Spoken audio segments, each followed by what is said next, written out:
ব্যক্তিগতভাবে আমি কোনো প্রার্থী না, ব্যাপক জনসমর্থন আমি কামনা করি না, আমি চাই না, কখনো কোনোদিনও চাই না, একের দিল থেকে বলতেছি।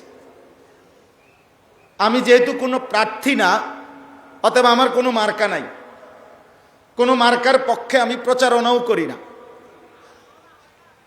খালাস, আমি এটা বুঝি না, সব কিছু সবাই বুঝতে হবে এটা জরুরিও না। অতএব ব্যাপক সমর্থন আমার দরকার না। আমি সেই আনিস যে আমি আমার স্পষ্ট মনে আছে আমি 4 জন মানুষের সামনেও 2.5 ঘন্টা ওয়াজ করছি, 10 জন মানুষ সামনে নিয়েও আমি 2-4 ঘন্টা বয়ান করছি, তা না 4 ঘন্টা বয়ান করছি। আলহামদুলিল্লাহ আমার এই রেকর্ড আছে।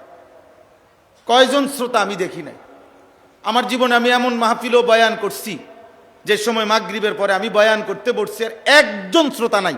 আমি খুতবা পড়ে ওয়াজ শুরু করছি তো 1জন 2জন করে করে আইসা পড়ছি, কোনো অসুবিধা নাই। আমি এটা ইয়াকিনের সাথে বিশ্বাস করি আল্লাহর কথা একজনকে বললেও নেকি হয়, হয় কি না? সওয়াব হয়। তা আমার সওয়াব দরকার, আমার নেকি দরকার। ওয়া ইন্নামা লিমরিইম মা নাওয়া, বুখারী শরীফের প্রথম হাদিস। রাসূলুল্লাহ সাল্লাল্লাহু আলাইহি সাল্লাম বলেন, প্রত্যেক ব্যক্তি যা সে নিয়ত করেছে তাই পাবে।